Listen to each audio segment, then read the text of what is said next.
बोलिए प्रेम से श्री सद्गुरु महाराज की जय।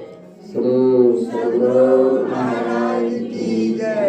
श्री सद्गुरु महाराज की जय।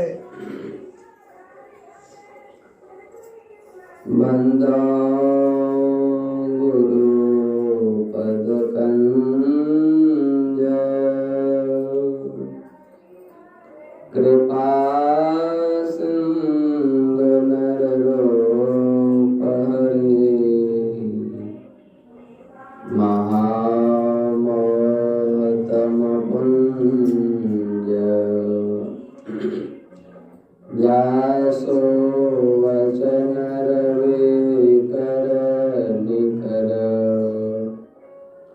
नमो नमो सतगुरु नमो जासम को न आन परम पुरुष होते अधिक गावे संत सुजान परम पुरुष होते अधिक गावे संत सुजान।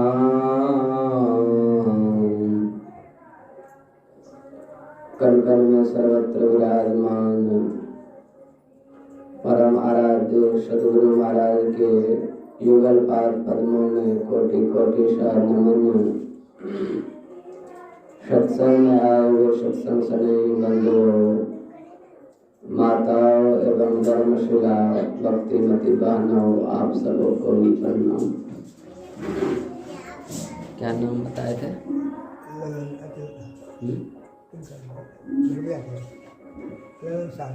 ललन शाह। श्री सद्गुरु महाराज की जय। आप लोगों को विदित है कि आज का जो सत्संग है, यह सत्संग किस उपलक्ष्य में यहाँ पर हो रहा है। हमारे जो पूज्य ललन बाबू है, उनका जो नाती है, आज उसका क्या है? आज उसका बर्थडे है और नाती के बर्थडे के उपलक्ष्य में यह सत्संग का आयोजन जो है सो करवा रहे हैं। संसार में बहुत आदमी का जन्म होता है, सबों के जन्मदिन पर जो है सो सत्संग नहीं होता है। आवाज को ना हल्का से कम कर दीजिए, सीटी मारता है। सबों के जन्मदिन पर जो है ये सत्संग का आयोजन नहीं होता है। वैसा कोई पुण्य आत्मा होता है, दिव्य आत्मा होता है, जो कि उसके जन्मदिन पर जो है सत्संग होता है। कम कीजिए, बढ़ाइए नहीं। श्री सद्गुरु महाराज की जय। रहने दीजिए।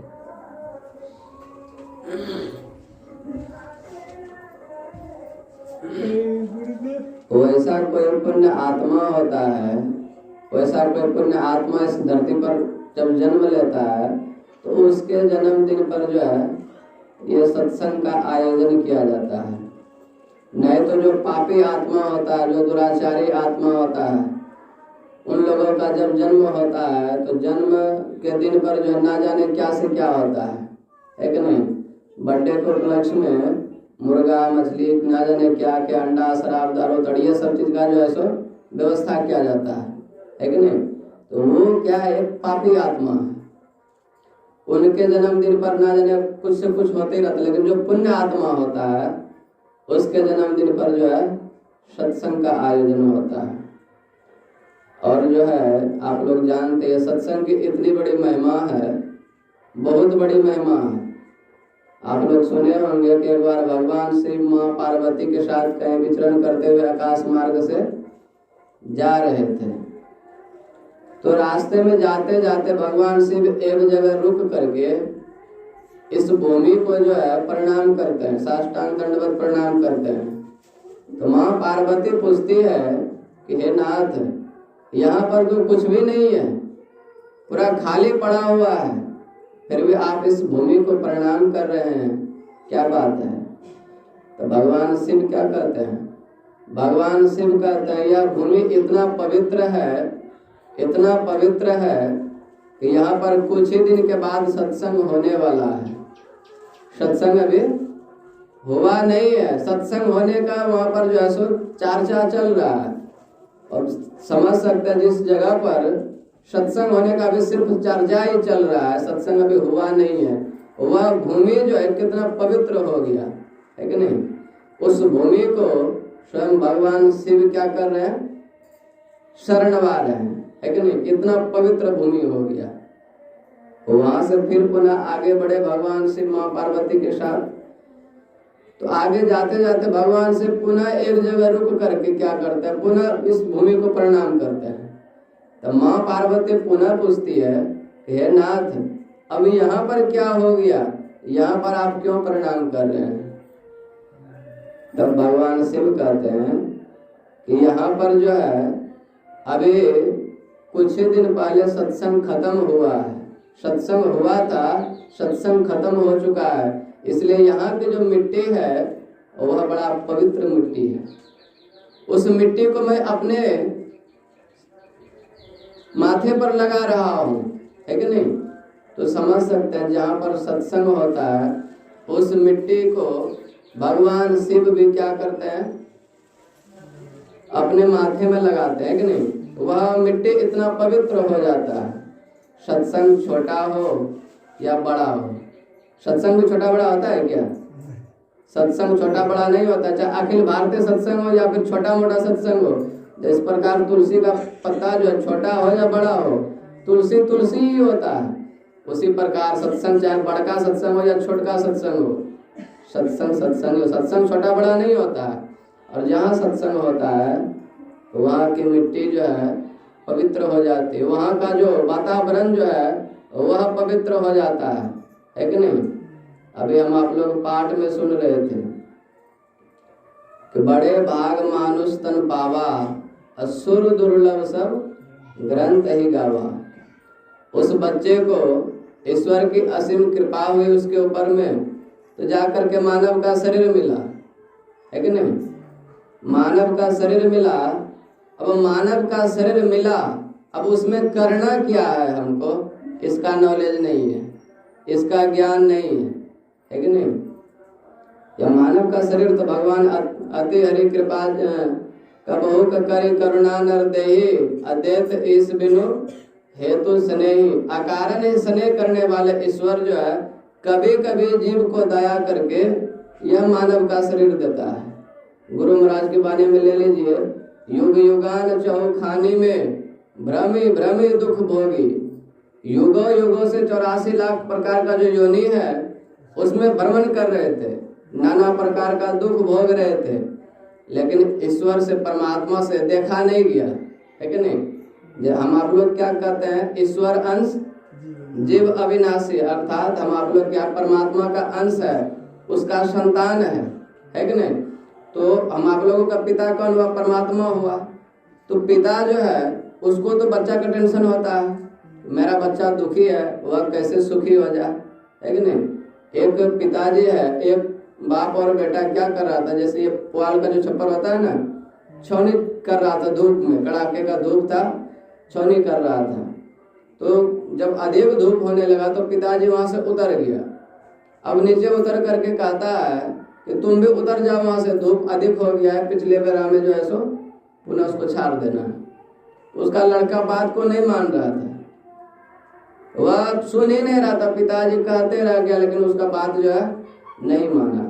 तब उसका पिताजी दिमाग लगाया, उसका जो छोटा सा पोता था वह घर में सोया हुआ था, वह पोता को उठाया और ला करके आंगन में सुला दिया धूप में।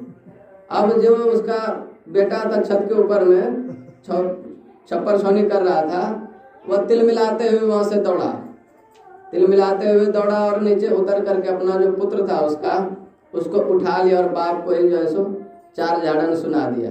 बाप को ही डांटने लगा कि आप बूढ़ा हो गए हैं, बाल दाढ़ी पक गया है, अभी तक अकल नहीं हुआ है, छोटा सा बच्चा है, चलने फिरने का इसको ताकत नहीं है, और इसको आप ला करके धूप में सुला दिए। इसको कितना कष्ट हो रहा है। तब उसका बाप कहता है ये तुम्हारा बेटा है, इसको कुछ पल के लिए मैंने धूप में सुला दिया तो तुम्हें कितना कष्ट हो रहा है, अपार कष्ट हो रहा है, क्योंकि ये तुम्हारा बेटा है और तुम मेरा बेटा नहीं हो। इतने देर से जो तुम धूप में पक रहे हो, हमको कितना कष्ट होता होगा, हमें कितनी पीड़ा होती होगी, है कि नहीं।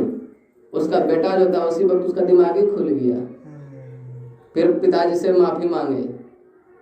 तो कहने का मतलब है बाप को बेटा का टेंशन होता है, संतान का चिंता होता है कि नहीं, मेरा संतान जो दुखी है वह कैसे सुखी हो। उसी प्रकार ईश्वर अंश जीव अविनाशी अचेतन अमल सहज सुख राशि। ईश्वर का अंश हम आप लोग हैं, जीवात्मा है कि नहीं। तो हम आप लोगों का पिता परमात्मा हुआ, परमात्मा से हम लोग क्या हुए, बिछुड़ गए। और जब तक बिछड़े रहेंगे तब तक जो है दुख भोगते रहेंगे। सुखी तभी होंगे जब आप उसमें जाकर के मिल जाएंगे। कब हो करी करुणा नर देही देत इस बिनो हेतु स्नेही। अकारण स्नेह करने वाले ईश्वर कभी कभी जीव को दया करके यह मानव का शरीर देता है कि नहीं। यह मानव का शरीर देता है क्यों। अभी यह सत्संग जो है बर्थडे के उपलक्ष्य में हो रहा है। अभी हम कह रहे थे बर्थडे के उपलक्ष्य में ना जाने से क्या होता है, लेकिन यह बच्चा जो है इसका बर्थडे के उपलक्ष्य में यह सत्संग का आयोजन हो रहा है कि नहीं। सत्संग का आयोजन हो रहा है। देखिए बर्थडे के उपलक्ष्य में सत्संग का आयोजन ही होना चाहिए और कुछ भी नहीं होना चाहिए, क्योंकि आज ही के दिन वह बच्चा इस संसार में आया है, आज ही के दिन उसका जन्म हुआ है कि नहीं। माँ के पेट में जब बच्चा रहता है तो बच्चा छटपटाता है, ईश्वर से प्रार्थना करता है कि हमें यहाँ से निकाल दीजिए, है कि नहीं। न जाने कितना प्रार्थना करता है, तब ईश्वर ने कृपा करके उसे क्या करता है, निकाल देता है। निकालते ही बच्चा क्या कहता है, कहाँ है कि नहीं। जैसे माँ का पेट से बाहर हुआ वह ईश्वर को तुरंत भूल जाता है।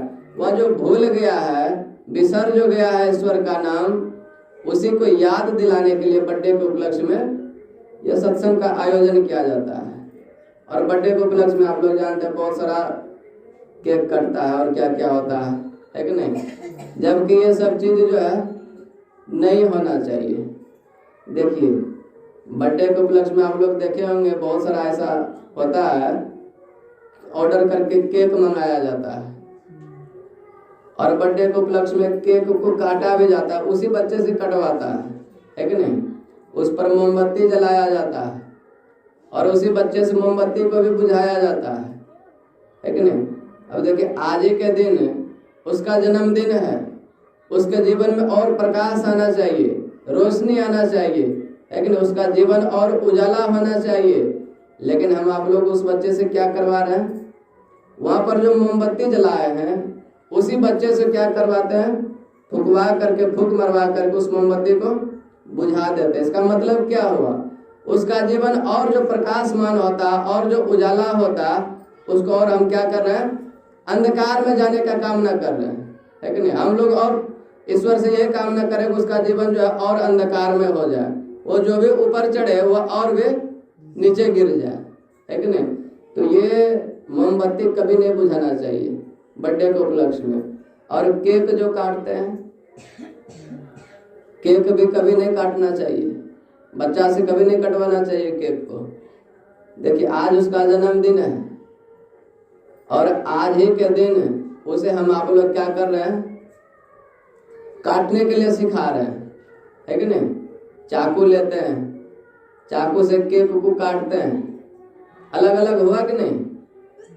तो केक कभी नहीं काटना चाहिए। बच्चे को जन्मदिन के उपलक्ष्य पर उसे शिक्षा देना चाहिए क्या, एक दूसरे से जुड़ने का, एक दूसरे से लगाव बढ़ाने का, एक दूसरे से मिल करके रहने का, है कि नहीं। ना कि एक दूसरे से अलग हो करके रहने का, एक दूसरे में फूट डालने का। ऐसा ज्ञान कभी जो है बच्चे को नहीं देना चाहिए। और बच्चे के जन्मदिन पर जो मांस मछली ये सब का बहुत जगह ऐसा होता है, भंडारा होता है, खिलाता पिलाता है, तो ऐसा कभी नहीं करना चाहिए। जो जिस बच्चे का जन्मदिन है उसको क्या करना चाहिए, उसका माता पिता को उस बच्चे को लेकर के कहीं अनाथालय लेके जाना चाहिए, जहाँ पर गरीब बच्चा सब रहता है कि नहीं, वहां पर लेकर के जाना चाहिए। कहीं रोड किनारे गरीब आदमी आपको मिल जाए, उन लोगों को कुछ ना कुछ दान पुण्य दे करके उससे उस बच्चे को आशीर्वाद दिलाना चाहिए, है कि नहीं। और मोमबत्ती भी नहीं जलाना चाहिए। बच्चे का जन्मदिन जो है, मान लीजिए आपका बच्चा 5 वर्ष का है, तो उसको क्या कीजिए, आप गुरु महाराज के भगत हैं तो गुरु महाराज के पास उसको लेकर के जाइए, या फिर आप किसी भी देवी देवता का भगत है तो उसके पास आप लेकर के जाइए, और जितना उसका उम्र हो रहा है 5 साल 10 साल जितना हो रहा है, उसके नाम से उतना दीप जो है सो गुरु महाराज के सामने जला दीजिए और उनसे प्रार्थना कीजिए कि हे गुरु महाराज, इसी दीप के तरह जो है सो मेरे बच्चे के जीवन में उजाला आवे, है कि नहीं। ऐसा करना चाहिए, और ना कि और वगैरह वगैरह कुछ करना चाहिए। ये सब मोमबत्ती जलाने से, केक काटना से और भी जो करते हैं, ये सब करने से क्या होता है, वह बच्चा के ऊपर गलत संस्कार पड़ता है, वह बच्चा आगे चल करके खराब बन जाता है। आप उसके जन्मदिन पर अच्छा संस्कार देंगे तो क्या होगा, आगे चल करके वह बच्चा भी अच्छा बनेगा। यह मोमबत्ती काटना, बुझाना, केक काटने सब हमारे भारत का जो है सो संस्कार नहीं है, ये सब अन्य देशों का है, लेकिन अंग्रेजों का चलाया हुआ, लेकिन अंग्रेजों का बहुत चीज हम लोग फॉलो करते हैं, है कि नहीं। तो ऐसा हम आप लोगों को नहीं करना चाहिए। अभी जो हम लोग पाठ में सुन रहे थे कि ईश्वर ने असीम कृपा करके यह मानव का शरीर तो दिया है, अब यह मानव का शरीर पा करके हम आप लोगों को क्या करना चाहिए सो नहीं जान रहे हैं, है कि नहीं। बड़े भाग मानुष तन पावा, असुर दुर्लभ सब ग्रंथ ही गावा। बड़े भाग से तो यह मानव का शरीर मिला, लेकिन बड़भागी ये बनेगा कैसे। भगवान तो कह रहे हैं यहाँ कि बड़े भाग मानुष तन पावा, बड़े भाग से यह मानव का शरीर मिला, लेकिन आगे क्या कहते हैं, क्षिति जल पावक गगन समीरा पंच रचित अधम शरीरा। यहाँ पर कह रहे हैं कि बड़े भाग से मिला, और वहाँ क्या कह रहे हैं, एकदम यह शरीर जो एकदम अधम शरीर है। तो यह अधम शरीर तो है, लेकिन यह बड़भागी कैसे बनेगा, तो कहते हैं बड़े भाग पाइए सत्संगा। यह मानव का शरीर पाने के बाद आपको सत्संग प्राप्त हो गया, सत्संग मिल गया, तब समझिए क्या आप बड़भागी है कि नहीं। और यह मानव का जो शरीर है पूरे विश्व में इसके समान जो है अन्य दूसरा शरीर नहीं है। नर्तन सम नहीं कब ने हो देही, अजीब चराचर जांचत जेही। मनुष्य शरीर के समान पूरे विश्व में 84 लाख प्रकार का जो योनि है, इसके समान पवित्र शरीर, इसके समान श्रेष्ठ शरीर और कोई शरीर नहीं है। मनुष्य शरीर के अंदर में इतना, एक शरीर में इतना क्षमता भगवान दे दिए भर करके, इतना कि वह चाहे एक आदमी तो पूरे सृष्टि को भी जला करके राख कर सकता है। उसके अंदर में इतना क्षमता दे दिए भगवान, लेकिन वह उस शक्ति को जगाएगा तब तो। नर्तन सम नहीं कब ने हो देही, अजीब चराचर जांचत जेही। पूरे विश्व में यह सबसे श्रेष्ठ यह मानव का शरीर है। क्यों सबसे श्रेष्ठ यह मानव का शरीर है, तो कहते हैं इसमें जो है सो 3 दरवाजा है। कौन कौन सा दरवाजा आप लोग जानते हैं, कौन कौन सा दरवाजा है। नरक स्वर्ग अपवर्ग निशैनी, अज्ञान वैराग भगति सुख देनी। एक दरवाजा है नरक में जाने का, और दूसरा दरवाजा है स्वर्ग में जाने का, और तीसरा दरवाजा है मोक्ष में जाने का। यह मानव का जो शरीर है इसमें 3 दरवाजा है, और अन्य शरीर जो है उसमें यह दरवाजा नहीं है। कुत्ता ले लीजिए, बिलाई ले लीजिए, गाय ले लीजिए, बैल ले लीजिए, भैंस ले लीजिए, अन्य जो कीड़ा मकोड़ा सब है, इन सब शरीरों में यह 3 दरवाजा नहीं है कि वह स्वर्ग जाएगा, नरक जाएगा, मोक्ष में जाएगा। 3 दरवाजा नहीं है, लेकिन यह मानव का जो शरीर है इसमें 3 दरवाजा जो है सो ईश्वर ने बना करके दिए हैं। आप चाहे तो इस शरीर को पा करके नरक में भी जा सकते हैं, आप चाहे तो इस शरीर को पा करके स्वर्ग में जा सकते हैं, और आप चाहे इस शरीर को पा करके मोक्ष में भी जा सकते हैं। लेकिन अभी बाबा पढ़ करके सुना रहे थे क्या सुना रहे थे?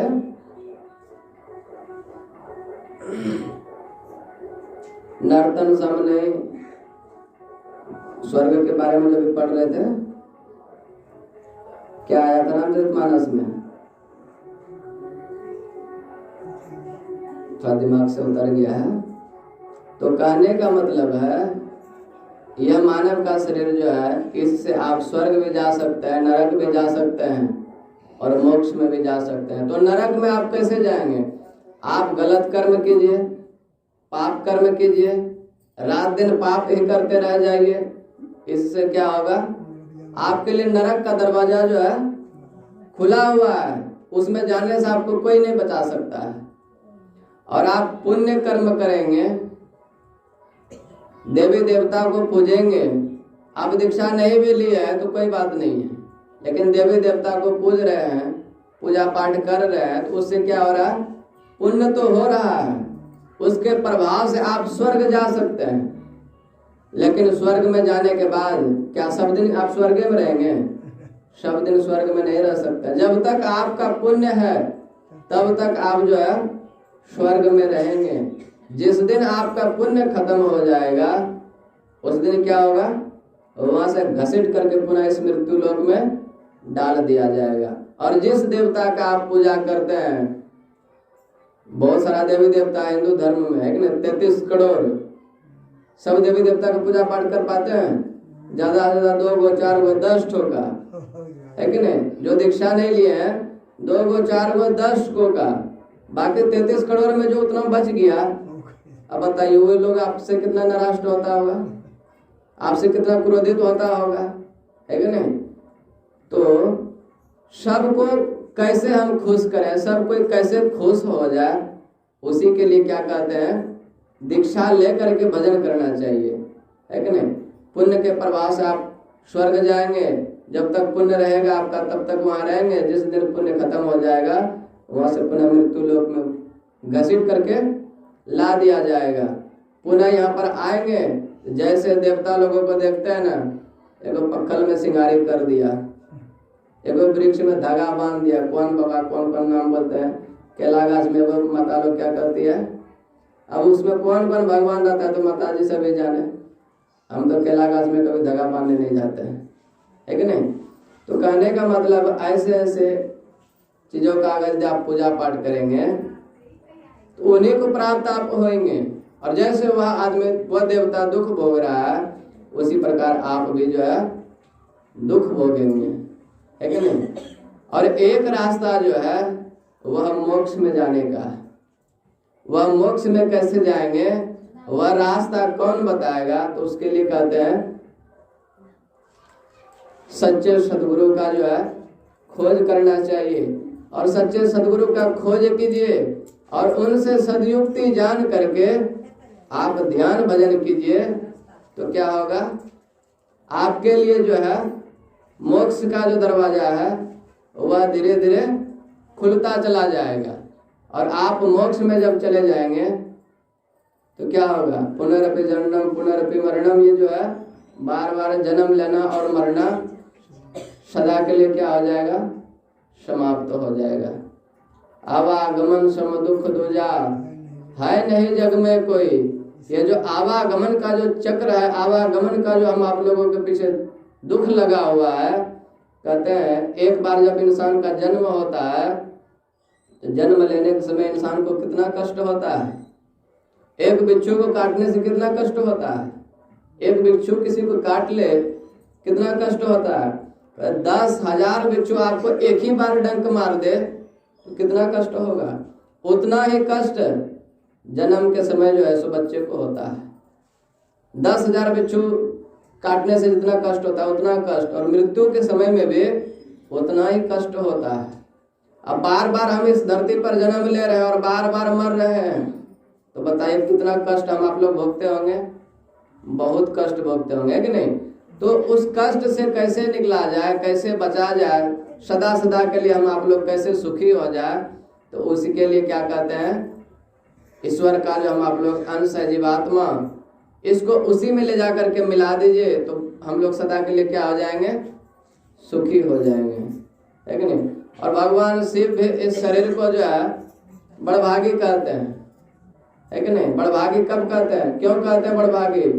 देहस्था सर्व विद्याश्च देहस्था सर्व देवता देहस्था सर्व तीर्थानि।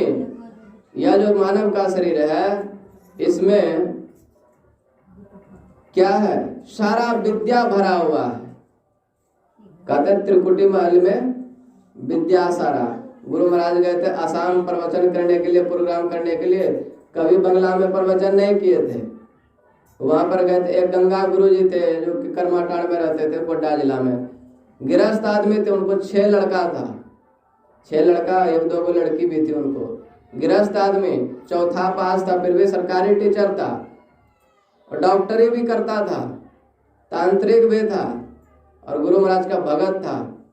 गुरु महाराज के संग संग चलते थे। जब बंगला में जब कहीं प्रवचन करने का मौका मिले, उनसे बंगला में जो है सो प्रवचन कराते थे। जब उनको लेकर के आसाम गया बंगाल में, वहां पर उनको जब माइक दिया गया तो उनका भी दिमाग वहां पर जो है सो काम नहीं किया। हम गुरु महाराज के सामने क्या बोलेंगे बंगला में। उनसे भी नहीं हुआ तो महर्षि संत सेवी परमानंद जी महाराज को माइक दिया गया। महर्षि संत सेवी परमानंद जी महाराज कहते हैं, हुजूर हम तो बंगला भाषा कभी बोल भी नहीं किए हैं, तो यह बंगला में हम क्या समझाएंगे, हमसे नहीं हो पाएगा। अब गुरु महाराज भी कभी बंगला में प्रवचन नहीं किए थे। उनके सामने में जब माइक, गुरु महाराज कहते हैं माइक लाओ। अब माइक जब दिया गया तो घंटों तक वहां पर गुरु महाराज जो है बंगला में ही प्रवचन करते रह गए। तो कैसे हुआ? तो त्रिकुटी महल में विद्या सारा, जो अपने आप को त्रिकुटी में पहुंचा देता है तो उनके लिए क्या हो जाता है? सारा विद्या जो है सुलभ हो जाता है, सारा विद्या हासिल उन्होंने कर लेता है। तो वह कहते देहस्था सर्व विद्याश्च, शरीर में सारा विद्या कूट कूट करके भरा हुआ है। देहस्था सर्व विद्याश्च देहस्था सर्व देवता, और 33 करोड़ देवता जो है जिसको पूजने के लिए हम आप लोग बार बार भटकते हैं, है कि नहीं? न जाने कितने तीर्थ यात्रा में घूमते हैं, देवता का दर्शन हो जाए, खुश हो जाए देवता लोग। वह सारा देवता कहाँ है?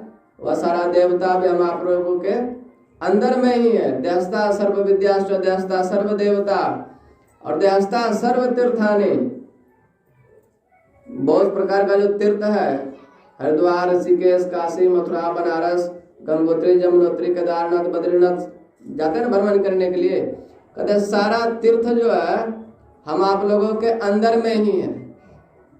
इसके लिए मानव का शरीर को जो है बड़भागी कहा गया है, और अन्य शरीर जो है उसमें यह सारा चीज नहीं है। लेकिन यह सारा चीज तो है, भगवान शिव का वचन है, ये मिलेगा कैसे? तो इसके लिए भगवान शिव कहते हैं गुरु वाक्य लभ्यते। आप गुरु जीवन में धारण कीजिए और गुरु धारण करके उसके बाद उसके बताए अनुकूल साधन भजन कीजिए, तब जो है सो आप उस चीज को हासिल कर पाएंगे। हमारे महर्षि साई स्वामी जी महाराज चौथा पास थे, आप लोग शायद जानते होंगे। चौथा पास का कोई वैल्यू है क्या? कोई वैल्यू नहीं है।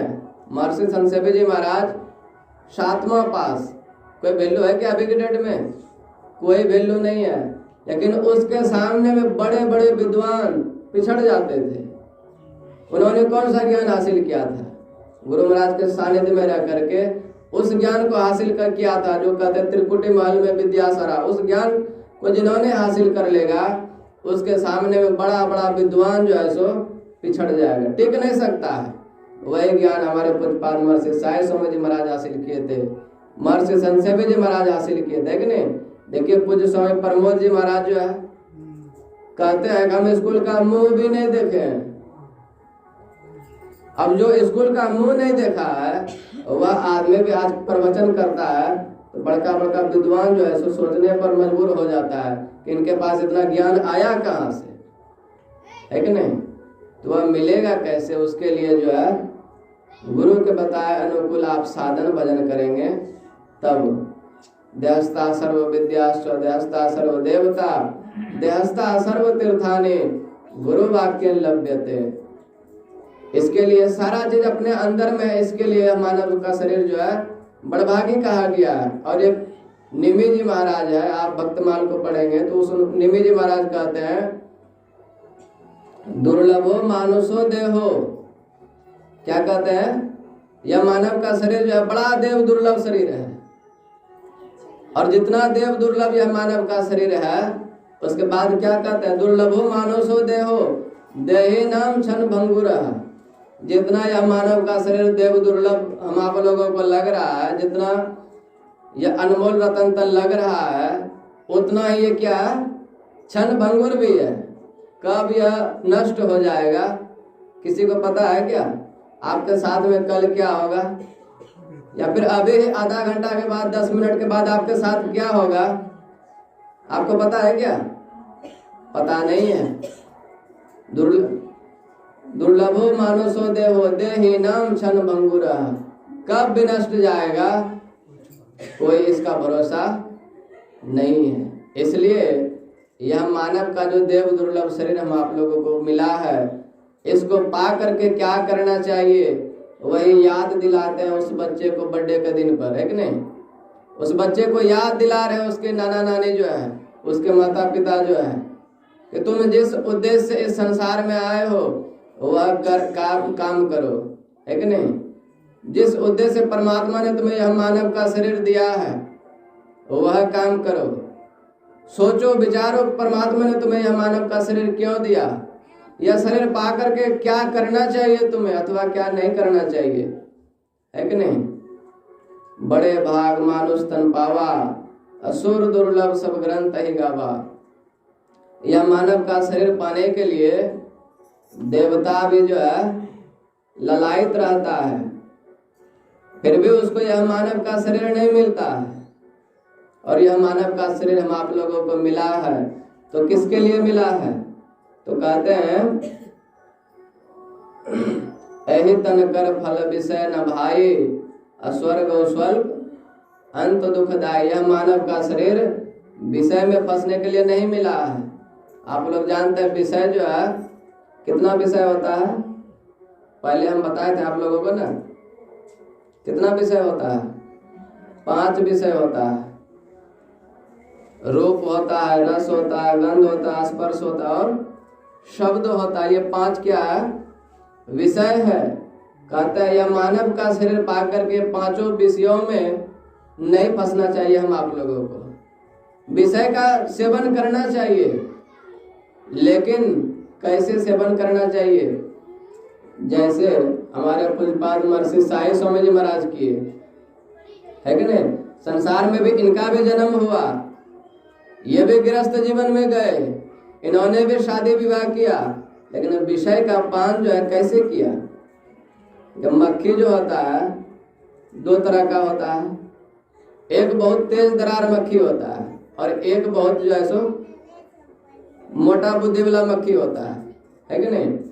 जो तेज दरार मक्खी होता है वह क्या करता है, गुड़ का आप टिन रखेंगे ना तो ऊपर से चक चक करके जो है सो वो स्वाद लेता है और ऊपर से चक चक करके भाग जाता है कि नहीं? लेकिन जो मोटा बुद्धि वाला मक्खी होता है, बुड़बक मक्खी जो होता है, वह क्या सोचता है?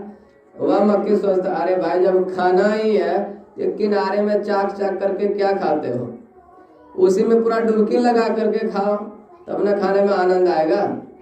वह मक्खी क्या करता है, अधिक खाने के चक्कर में वह गूड़े में जा करके बैठ जाता है। परिणाम क्या होता है, उसका पंख दोनों जो है उसी गुड़ में चिपक जाता है।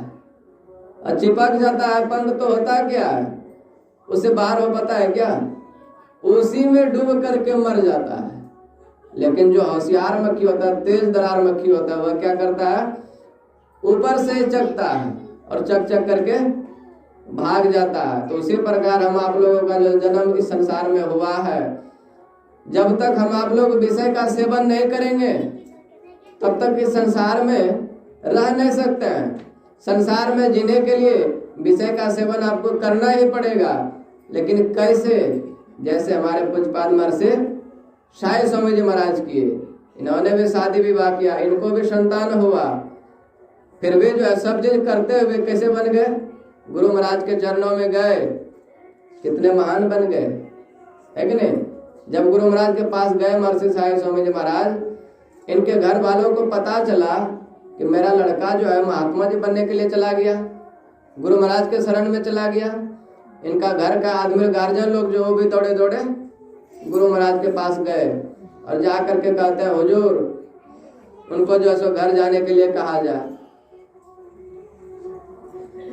अब महर्षि साहिल स्वामी जी महाराज को जैसे कहते हैं गुरु महाराज कि जाओ तुम घर पर, तो साहिल स्वामी जी महाराज ऐसा जवाब दिए गुरु महाराज को कि गुरु महाराज का दोबारा जो है सो बोली निकला ही नहीं।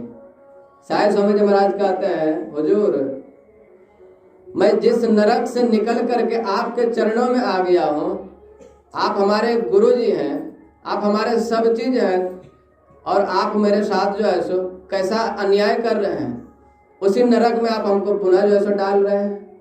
जैसे साहिल स्वामी जी महाराज बोले, गुरु महाराज भी वहां पर क्या हुए, बोली ही उसका बंद हो गया, दोबारा कुछ बोल ही नहीं पाए। और दोबारा महर्षि साहिल स्वामी जी महाराज जो है कभी घर में जाकर के पैर भी नहीं रखे अपने जीते जी, कभी घर पर गए ही नहीं। एक बार जो घर छोड़ दिया कभी दोबारा घर पर नहीं गया। उसका जो लड़का था वह दूध ही पी रहा था।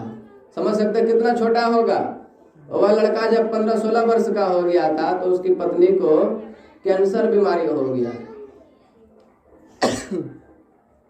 कैंसर बीमारी हुआ तो वह लड़का जो पहचानता नहीं था कि मेरा पिताजी कौन है, लेकिन ये जानता था कि महर्षि में धाम मनियारपुर में रहता है।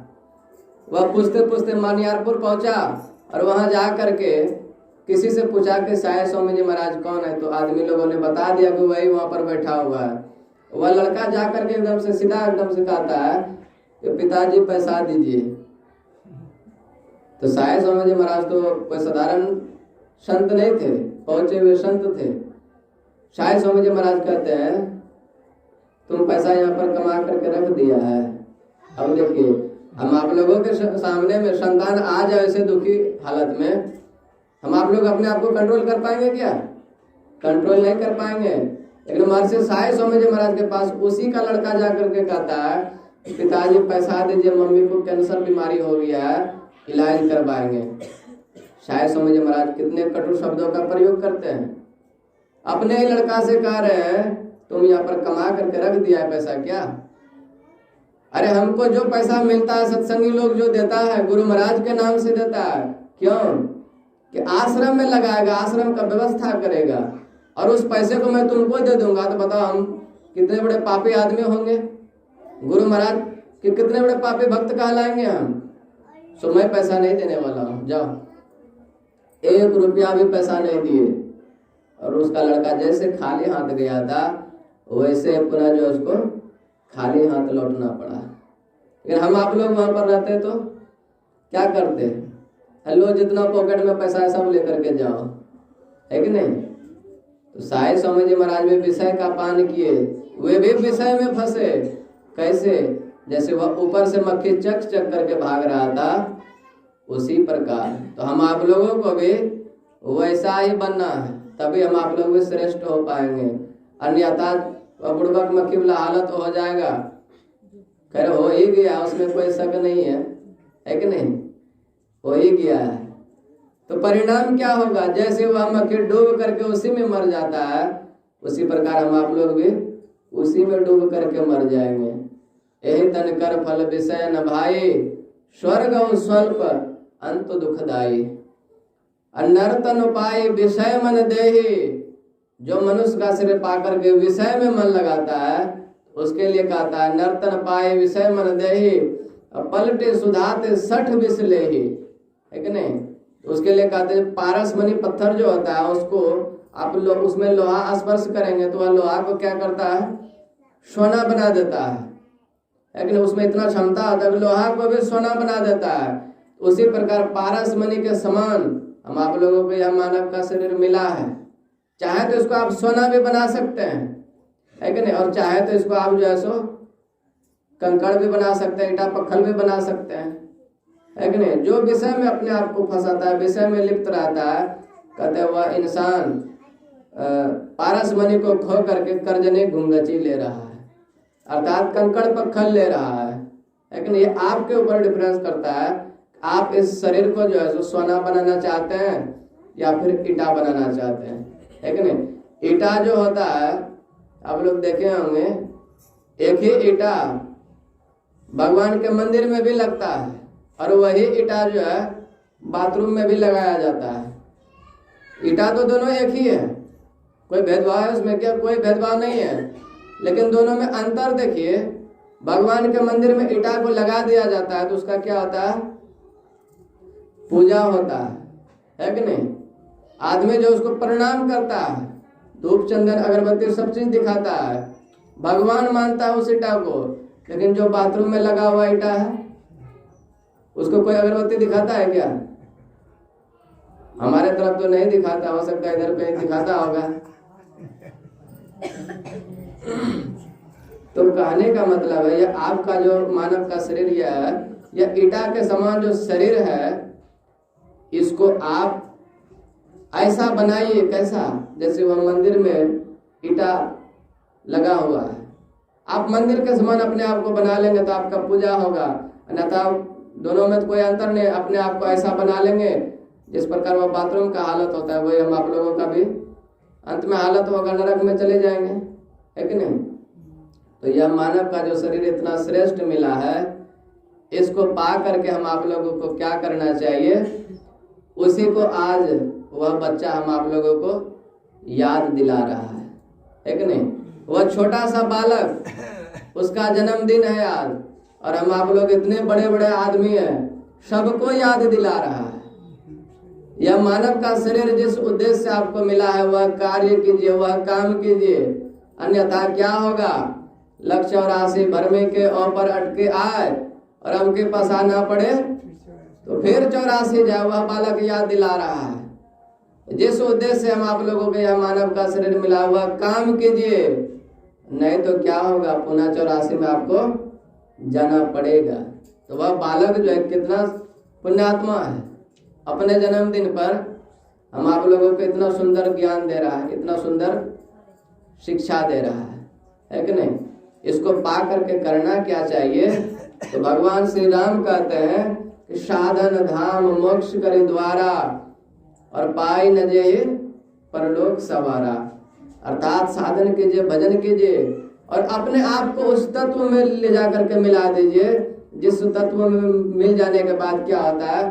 पुनः इस संसार में आना नहीं पड़ता है। उसमें आप अपने आप को मिला देंगे तो सदा सदा के लिए सुखी हो जाएंगे।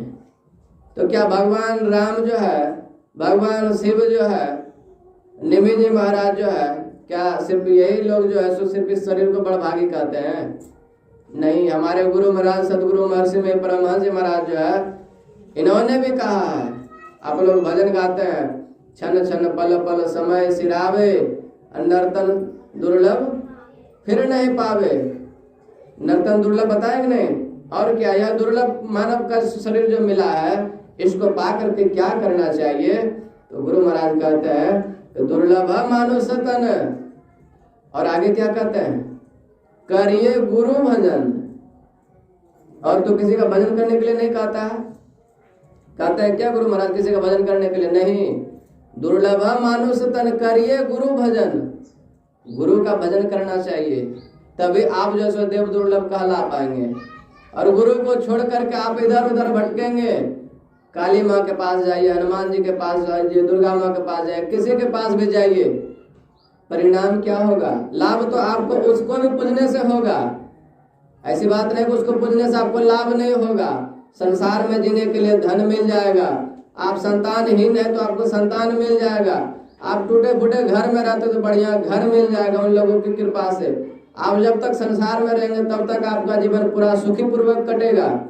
लेकिन ये आवागमन सम दुख दूजा है नहीं जग में कोई, इसको मिटाने के लिए, इससे पार पाने के लिए क्या करना पड़ेगा? गुरु आपको धारण करना पड़ेगा। और जब तक गुरु धारण नहीं करेंगे तब तक आप जो है सो इससे बच नहीं सकते हैं। रामकृष्ण परमहंस महाराज इतने बड़े संत हो गए, जैसे हम आप लोग सामने सामने बैठ करके बात करते हैं, ऐसे माँ काली से साक्षात बात करते थे, है कि नहीं? माँ काली से साक्षात बात करते थे रामकृष्ण परमहंस महाराज। लेकिन क्या हुआ? भी बिना गुरु के बच पाए क्या? बिना गुरु का उसका भी उद्धार हुआ क्या? बिना गुरु का उसका भी उद्धार नहीं हुआ। बहुत वर्षों के बाद उनके पास जब तोतापुरी जी महाराज आए तोतापुरी जी महाराज आकर के कहते हैं कि रामकृष्ण तुम हमसे दीक्षा ले लो। तो रामकृष्ण परमहंस जी महाराज को बड़ा आश्चर्य हुआ, आश्चर्य लगा। ये तोतापुरी जी महाराज कह रहे हैं तुम हमसे दीक्षा ले लो।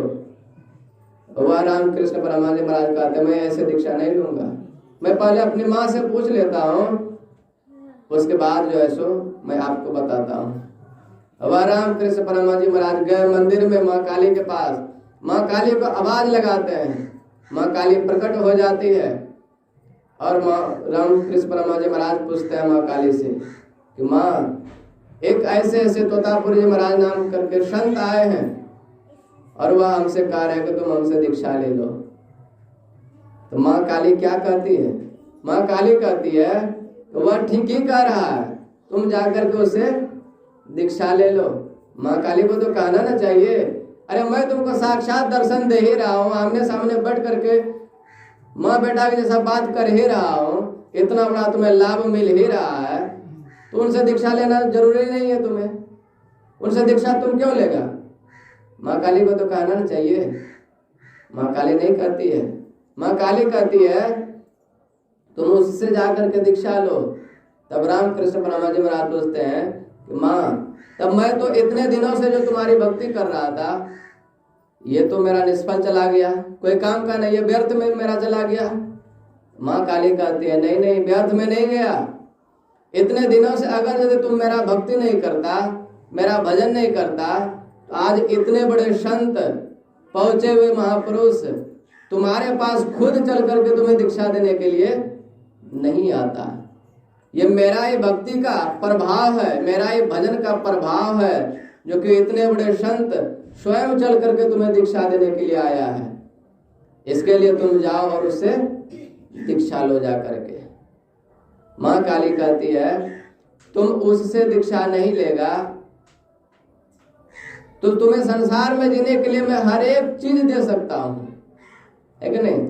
संसार में तुम कैसे सुखी पूर्वक रहेगा, वो सारा धन दौलत ऐश्वर्य सब चीज मैं दे सकता हूँ, लेकिन ये आवागमन का चक्र जो है पुनरपि जन्मम पुनरपि मरणम, ये कष्ट से मैं नहीं बचा सकता। इससे तुम बचना चाहते हो तो जाओ अभी तोतापुरी जी महाराज से जाकर के सदयुक्ति जानो, सदयुक्ति जान करके साधन भजन करो, तभी जो है सो तुम इस आवागमन का चक्र से छूट सकते हो, बच सकते हो, है कि नहीं? तब वह रामकृष्ण परमहंस जी महाराज गए तोतापुरी जी महाराज के पास और उनसे जाकर के सदयुक्ति जाना, दीक्षा लिया और दीक्षा लेकर के पुनः ध्यान में बैठा। ध्यान में जब बैठते थे रामकृष्ण परमहंस जी महाराज, अब जो साक्षात माँ काली का दर्शन करता था वह ध्यान में बैठेगा तो उसका ध्यान में वही ना आएगा। अब ध्यान में जैसे बैठते थे तो माँ काली सामने प्रकट हो जाती थी, उसका दिमाग में माँ काली ही घूमने लगती थी। लेकिन तोतापुरी जी महाराज पहुंचे हुए संत थे, वह सब समझ जाते थे। कई दिनों तक ऐसा ही चला, माँ काली जो है भागती ही नहीं थी। एक दिन रामकृष्ण परमहंस जी महाराज बैठे ध्यान करने के लिए और तोतापुरी जी महाराज क्या कहे, कांच का टुकड़ा लिया, ध्यान में जैसे बैठे रामकृष्ण परमहंस जी महाराज, तोतापुरी जी महाराज समझ गए अब इसके ध्यान में जैसे माँ काली आ गई है। वह कांच का टुकड़ा लेकर के क्या किया, यहाँ पर ऐसे मार दिया कपाड़ में। और उस दिन जो मार दिया कपाड़ में कांच का टुकड़ा लेकर के, उस दिन से जो माँ काली हटे, रामकृष्ण परमहंस जी महाराज 3 दिन तक ध्यान से उठे ही नहीं, 3 दिन तक ध्यान में बैठे ही रह गए, है कि नहीं? तो कहने का मतलब है, हमारे गुरु महाराज कहते हैं दुर्लभ मानुष तन करिए गुरु भजन। जब तक गुरु के चरणों में अपने आप को नहीं जोड़ेंगे, उनसे सदयुक्ति नहीं जानेंगे, तब तक हम आप लोगों का भी उद्धार होने वाला नहीं है। तो क्या खाली गुरु महाराज ही कह रहे हैं क्या? इनके जो शिष्य हुए महर्षि साई स्वामी जी महाराज, वे भी कहते हैं क्या, प्रभु ने मानुष जन्म तुमको कैसा दिया, सोच रे मन इसे पा भला क्या क्या। और क्या, तरसते हैं जिसके लिए देवता, इसकी महिमा है कैसे तुम ही अब बता। जिसको पाने के लिए देवता तरसता है, वह शरीर हम आप लोगों को मिला है।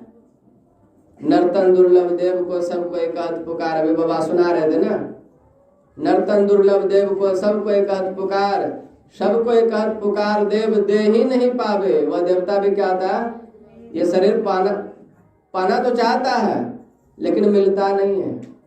नर्तन दुर्लभ देव को सबको एक कहत पुकार, सबको एक कहत पुकार, देव दे ही नहीं पावे। भर में चारे खान ठोर कहीं नहीं पावे, है कि नहीं। तुलसी सतमत ततद गहे, स्वर्ग पर करे खखार। नर्तन दुर्लभ देव को सबको ही कहत पुकार। संत लोग क्या करते हैं, स्वर्ग में थूक फेंकता है, स्वर्ग में खखार फेंकता है। और हम आप लोगों के घर में कोई मर जाए तो कार्ड में क्या लिखते हैं, स्वर्गीय पलना बाबू। अर्थात अब वह नरक में गया, स्वर्ग में गया कि मोक्ष में, किस योनि में गया जान तो नहीं रहे, क्या लिखते हैं, स्वर्गीय पलना। वह स्वर्ग ही गया होगा, है कि नहीं। तो वह स्वर्ग में जो देवता है उसको भी वह चैन नहीं है, वह भी वह सुखी नहीं है। वह देवता भी बड़ा बेचैन है स्वर्ग में। देखिए कोई आदमी ध्यान में जब ऊपर उठने लगता है ना, तो इंद्र भगवान को डर होने लगता है, डर सताने लगता है, कहीं यह आदमी जो है मेरा गद्दी नहीं छीन ले, है कि नहीं। उस आदमी को बिगाड़ने के लिए इंद्र भगवान ना जाने कितना षड्यंत्र रचता है कि वह आदमी कैसे ध्यान से भंग हो जाए, उसका ध्यान कैसे टूट जाए, वह उस रास्ते से कैसे भटक जाए। जो स्वर्ग में देवता रहता है कि उसका बुद्धि जो है कैसा है। इंद्र भगवान के बारे में आप लोग सब कोई जानते होंगे। गौतम ऋषि के पत्नी जो अहिल्या थे, अब रात में क्या हुआ, उसके पास में भेष बदल करके गौतम ऋषि को क्या हुआ, गौतम ऋषि 3 बजे सुबह जैसे ब्रह्म बेला में जाते थे सरोवर में स्नान करने के लिए। और एक दिन क्या हुआ, पवन देवता को बना दिया मुर्गा। 3 जैसे बजता था ना, तो क्या होता था, मुर्गा आवाज लगाता था, उसका आवाज को सुन करके गौतम ऋषि जग जाते थे और चले जाते थे सरोवर में स्नान करने के लिए। एक दिन इंद्र भगवान क्या करते हैं कि पवन देवता जो है उनको बना दिया मुर्गा, और 3 बजा भी नहीं है, अर्धरात्रि ही है अभी, और वह मुर्गा क्या करता है, वहां पर आकर के कूक मार दिया। अब जैसे कूक मारा तो उसको सुनाई दिया गौतम ऋषि को, वह समझ गए अब जो है सो 3 बज गया। वह कपड़ा उपड़ा उठाया और सरोवर की ओर चल पड़ा स्नान करने के लिए। और इधर इंद्र भगवान क्या करते हैं, हु एकदम जैसा गौतम ऋषि जो था उसका जैसा रूप था वैसा ही अपना रूप को बना लिया और रात में चला गया। कहाँ, गौतम ऋषि की जो पत्नी थी अहिल्या, है कि नहीं, उसके पास चला गया। तो समझ सकते हैं स्वर्ग में जो देवता रहता है उसका बुद्धि भी कितना भ्रष्ट है, उसका बुद्धि भी कितना गिरा हुआ है। और उसे स्वर्ग में जाने के लिए हम आप लोग जो है सो मार करते हैं, ललायित रहते हैं। वैसे स्वर्ग को संत लोग क्या करते हैं, लात मारते हैं। स्वर्ग पर करे खखार, है कि स्वर्ग पर खखार फेंकते हैं। इसलिए हम आप लोगों को स्वर्ग की कामना जो है सो नहीं करना चाहिए। कामना करना चाहिए किसका, मोक्ष का।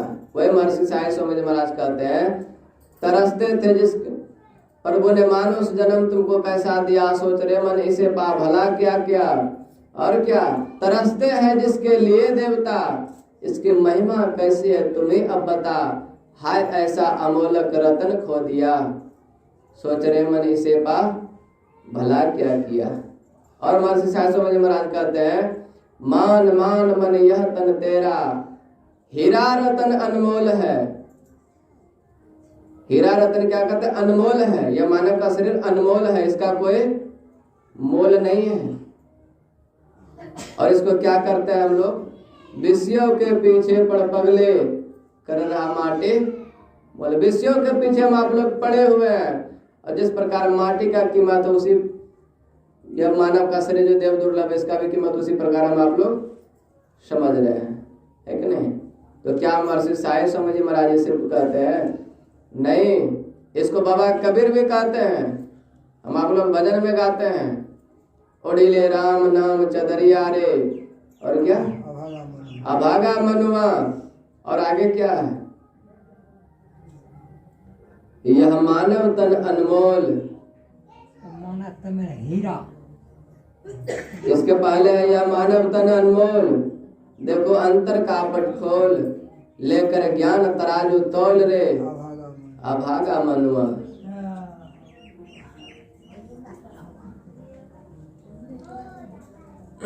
देखिए क्या कहते हैं बाबा कबीर, यह मानव तन अनमोल, देखो अंतर का पट खोल। पट किसको कहते हैं? पट जानते हैं किसको कहते हैं? हम आप लोगों के ऊपर जो पर्दा पड़ा हुआ है, हम आप लोग डेली स्तुति बिंदी में गाते हैं ना, घटतम प्रकाश वो शब्द पट त्रय, जीव पर है छार है, कर दृष्टि अरु ध्वनि योग साधन, ये हटाना चाहिए। तो वह बाबा कबीर कहते हैं यह मानव तन अनमोल, देखो अंतर का पट खोल। ये जो पर्दा जो हम आप लोगों के ऊपर लगा हुआ है, घटतम प्रकाश वो शब्द पट का, अंधकार का प्रकाश का शब्द का, इस पर्दे से पार आप जाइए, अपने आप को ले जाइए, है कि नहीं? इस पर्दे को भी छेद करके इसके आगे निकल जाइए, उसके बाद आपको समझ में आएगा यह मानव का शरीर कितना अनमोल है। यह मानव तन अनमोल, देखो अंतर का पट खोल, लेकर ज्ञान तराजू तोल रे, अभागा मनवा। उसके बाद कहते हैं बाबा कबीर यह मानव तन है हीरा। क्या कहते हैं? यह मानव तन है हीरा। हीरा तो दुकान में मिलता है, बड़े बड़े पैसे वाले लोग हीरा को खरीद भी लेते हैं, है कि नहीं? क्या यह मानव का शरीर मिलता है क्या? मानव का शरीर नहीं मिलता है। हीरा का 1 करोड़ 2 करोड़ 10 करोड़ कीमत हो तो पैसे वाले खरीद लेते हैं।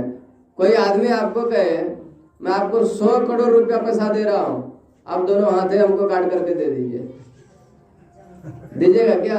अब बताइए, हीरा का 10 करोड़ में वो खरीद करके लाया और उसी को हम कहेंगे भाई हम 10 करोड़ के बदले 100 करोड़ पैसा आपको दे रहा हूँ, आप अपना दोनों हाथ काट करके दे दीजिए, वो आदमी देगा क्या? अब बताइए, हीरा का कीमत ज्यादा हुआ कि मानव का शरीर का कीमत ज्यादा हुआ? इसका छोटा सा एक हाथ आपके पास मांग रहा है, उसके बदले आपको 100 करोड़ पैसा दे रहा है, फिर भी आप देने को तैयार नहीं है। कितना अनमोल यार मानव का शरीर है। यह मानव तन है हीरा, अब मूर्ख समझे इसको खीरा। बाबा कबीर जिस वक्त थे उस वक्त खीरा का जो है ना भाव बहुत कम था, समझे कि नहीं? यह मानव तन है हीरा, मूर्ख समझे इसको खीरा का उस वक्त जो है कोई वैल्यू नहीं था, कोई पूछता था नहीं खीरा को। उसी प्रकार यह मानव का शरीर जब आप लोगों को मिला है और हम आप लोग इसको क्या समझ रहे हैं? खीरा। और खीरा समझेंगे तो आपको भी कोई पूछने वाला नहीं है, समझे कि नहीं? इसके लिए क्या कहते हैं बाबा कबीर, मूर्ख समझे इसको खीरा, हमरा देख होत पीड़ा रे, अभागा मनुआ। बाबा कबीर कहते हैं जो मनुष्य अपने आप को खीरा के समान समझता है, उस मनुष्य को देख करके हमें बहुत कष्ट होता है, बहुत दुख होता है। अरे भाई तुम्हारा शरीर जो है वह हीरा से भी ज्यादा अनमोल है और तुम उसको खीरा समझ रहे हो, है कि नहीं? इसको खीरा मत समझो, इसको हीरा से भी ज्यादा अनमोल बनाने का यत्न सीखो और यत्न जान करके साधन भजन करो, तब तुम्हें समझ में आएगा यह मानव का जो शरीर है यह हीरा से भी ज्यादा अनमोल है कि नहीं? बाबा कबीर कहते हैं हमरा देख होत पीड़ा रे। संत महापुरुष जो होते हैं ऐसे व्यक्तियों को देख करके उसे कष्ट होता है, रोता है, यह कैसा पागल आदमी है, अपने आप को खीरा समझ रहा है कि नहीं?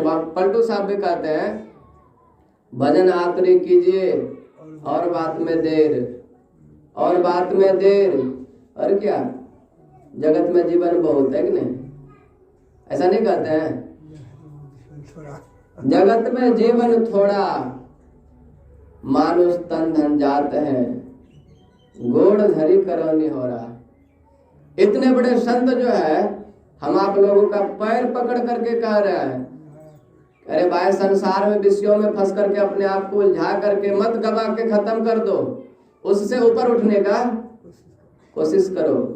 इतने बड़े संत पलटू साहब जो है हम आप लोगों का पैर पकड़ करके कह रहे हैं भजन आतरी कीजिए और बात में देर। पहले क्या कहते हैं, भजन करो और संसार का सब बात पाछे छूट जाए तो छूट जाए, कोई बड़ी बात नहीं है। लेकिन ये भजन जो है नहीं छूटना चाहिए। भजन आतरी कीजिए और बात में देर, और बात में देर, जगत में जीवन थोड़ा। या मानव का शरीर अभी बताया ना, दुर्लभो मानुषो देहो देहिनाम क्षण भंगुर। ये क्या है, क्षण भंगुर है। कब विनष्ट जाएगा, कब नष्ट हो जाएगा, कब इस शरीर से प्राण पखेरु उड़ जाएगा, जानते हैं क्या? श्वास हम आप लोगों का जो है बाहर निकलता है, हो सकता है अंदर घुसे ही नहीं, कोई भरोसा है क्या? कोई भरोसा नहीं। पल भर में क्या हो जाएगा हम आप लोगों को उसका भी नॉलेज नहीं है। तो वही बाबा पलटू साहब कहते हैं भजन आतुरी कीजिए और बात में देर, और बात में देर, जगत में जीवन थोड़ा। मानुष तन धन जाता है, गोड़ धरी करौनी हो रहा। और क्या, कांच महल के बीच पवन एक पंछी रहता। यह महल क्या है, शरीर जो है मानव का, यह कांच का जो महल होता है उसको विनष्ट होने में, नष्ट होने में समय लगता है क्या? नष्ट नहीं, थोड़ा सा भी ठोकर लगा तो कांच का महल क्या हो जाएगा, बिखर जाएगा, टूट जाएगा। उसी प्रकार यह कांच के समान जैसा अपना यह मानव का शरीर है। कांच महल के बीच पवन एक पंछी रहता, और 10 दरवाजा खुला उड़न को नित उठी चाहता। 10 दरवाजा 9 दरवाजा जो है वह खुला हुआ रहता सदैव। कभी भी उस दरवाजे से वह पंछी जो है सो निकल करके उड़ सकता है। जिस दिन निकल करके उड़ गया उस दिन आपका जो हाथ पैर आंख ये सब जो काम कर रहा है सब क्या हो जाएगा, सब काम करना बंद हो जाएगा। 10 दरवाजा खुला उड़न को नित उठी चाहता। और क्या, भज लीजिए भगवान याही में भल है आपना, है कि नहीं? आवागमन मिट जाए मिटे के जन्म की कल्पना, पलटो अटक न कीजिए 84 घर फेर। इस बार भी नहीं संभले, इस बार भी नहीं सुधरे, इस बार भी भजन नहीं किए तो बाबा पलटू साहब कहते पलटो अटक न कीजिए 84 घर फेर।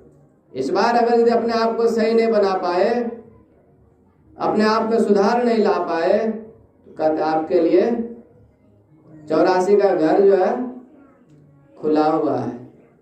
84 में जाने का रास्ता आपके लिए खुला हुआ है, आप कभी भी उसमें जा सकते हैं, है कि नहीं? भज लीजिए भगवान याही में भल है आपना, पलटो अटक न कीजिए 84 घर फेर। भजन आतुरी कीजिए और बात में देर।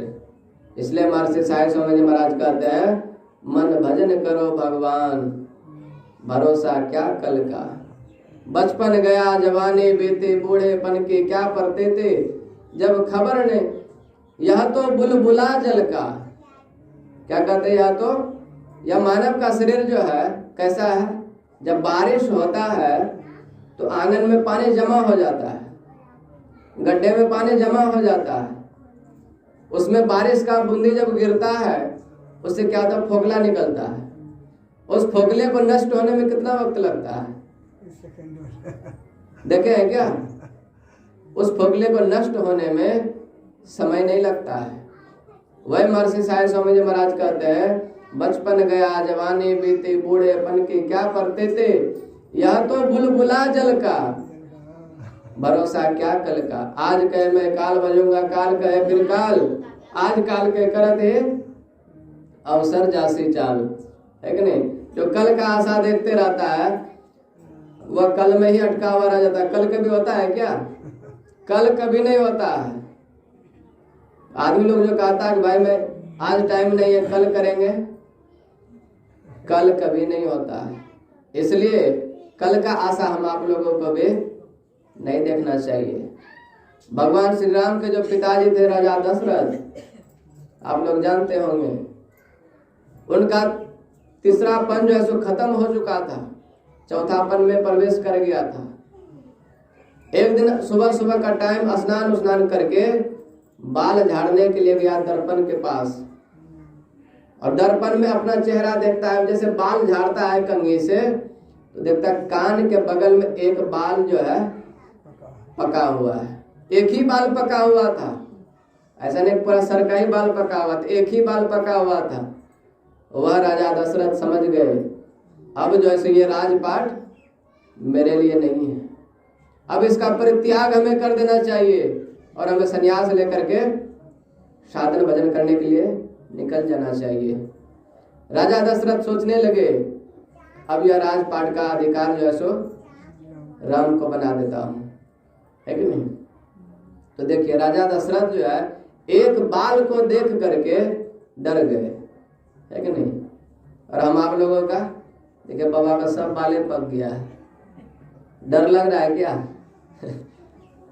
सब बालें पक गए, फिर भी संन्यास लेने के लिए कह दीजिए तो बाबा घर में बहुत काम है, ऐसे वैसे ये वो। हम आप लोगों का सब का हालत यही है कि नहीं।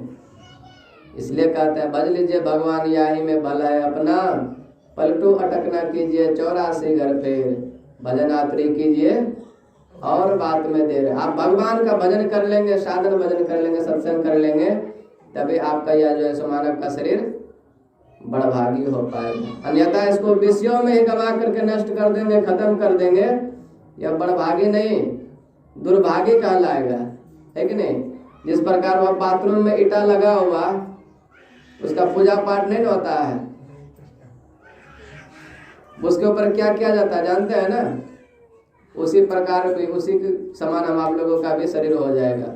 और इसके लिए हम आप लोग अपने आप को ऐसा बनाइए, यह ईटा रूपी महल जो है बाथरूम में नहीं लगे, कहीं मंदिर में जाकर के लगे और दुनिया इस पर जो है सो शीर्ष नवाबे, दुनिया इसकी पूजा करे, ऐसा अपने आप को बना लीजिए, तभी आप जो है सो बड़भागी कहलाएंगे।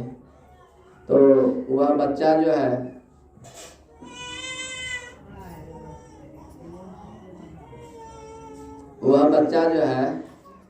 वह कितना बड़ा पुण्य आत्मा है कि नहीं। वह बच्चा अपने जन्मदिन के उपलक्ष्य पर हम आप लोगों को इतना केक भी काटेंगे क्या? ये सब का प्रोग्राम नहीं ना है। सत्संगी को ये सब प्रोग्राम नहीं करना चाहिए। देखिए हम लोगों का काम है कहना, है कि नहीं, करना आप लोगों का काम है। बाबा कबीर कहते हैं हम तो कह कहवे करवा अन्याय करवा था हम की करवा। और इसी को गीतानंद जी महाराज कहते हैं मेरी मत मानो यमराज तो मनाएगा। अर्थात संत महापुरुष जो कहते हैं उसको मत मानिए, वह तो आपको बार बार ठोकर दे रहा है, बार बार समझा रहा है, उसकी बातों को आपने मत मानिए। तो गीतानंद जी महाराज क्या कहते हैं मेरी मत मानो यमराज तो मनाएगा। आप मेरा बात मानेंगे तो यमराज के मार खाने से बच जाएंगे।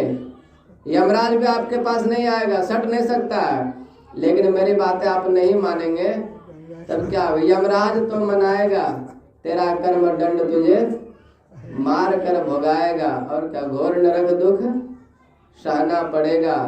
रे मन मुसाफिर निकलना पड़ेगा, काया कुटी खाली करना पड़ेगा। तो ईश्वर की, परमात्मा की, गुरुदेव की बहुत बड़ी कृपा है उस बालक के ऊपर में, जो अपने जन्मदिन के उपलक्ष्य में हम आप लोगों को यह सत्संग सुना रहा है कि नहीं। कहते हैं तात स्वर्ग अपवर्ग सुख धैर्य तुलायक अंग, तुलन ताहि सकल तजे जो सुख लब सत्संग।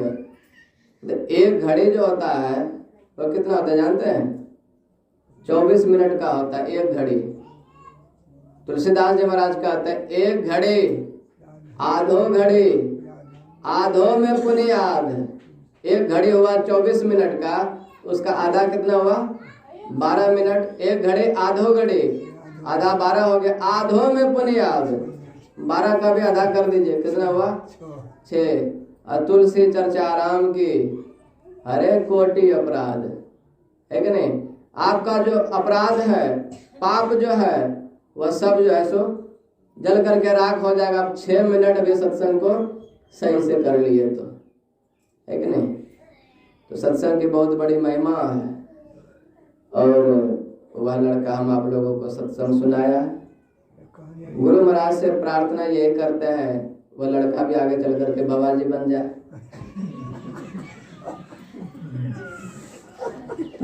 बाबा जी नहीं बनने देंगे।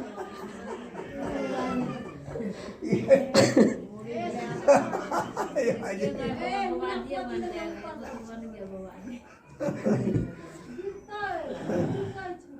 महाराज के भगत बने आगे चल करके, है कि नहीं, और अपना माता पिता का नाम रोशन करे, समाज का नाम रोशन करे। ये गुरु महाराज से मैं प्रार्थना करता हूँ। आप लोग भी सत्संग में आए, हम इतने दूर से अभी चंपानगर भागलपुर से यहाँ पर आए, सुबह दौड़े दौड़े, है कि नहीं, 5-6 बजे वहाँ से निकल गए, कुछ नहीं खाया पिया, स्नान भी नहीं किए, तो ट्रेन से जाना है तो 5-6 बजे वहाँ से निकल गए, वहाँ से दौड़े दौड़े आए यहाँ पर सत्संग सुनाने के लिए। आप लोग भी अगर जिस सत्संग में नहीं आते, हम तो अकेले माइक में बकबक करते, लेकिन आप लोग भी सुनने के लिए आए सत्संग, इसलिए आप लोगों को भी ऊपर में गुरु महाराज की असीम कृपा है। कहते अति हरि कृपा जाहि पर होई, अब पाँव दे यही मार्ग सोई। परमात्मा की अत्यंत कृपा जिसके ऊपर होती है वही आदमी चल करके सत्संग में आते हैं। राम कथा के तय अधिकारी, जिनके सत्संगति अति प्यारी, है कि नहीं। ईश्वर का चर्चा जो है, ईश्वर का गुणगान जो है, सुनने के वही अधिकारी है जिसको सत्संग से अधिक लगा, जिसको सत्संग जो है अधिक प्रिय है। तो गुरु महाराज आप लोगों के अंदर में भी ऐसा ही प्रेम बनाए रखे। जहाँ का सत्संग हो आप लोग भी जा करके सत्संग सुनिए, समझिए, जीवन में उतारिए और उस पर चलने का प्रयास कीजिए। इतना ही कर करके अपनी वाणी को विराम देता हूँ। बोलिए प्रेम से श्री सद्गुरु।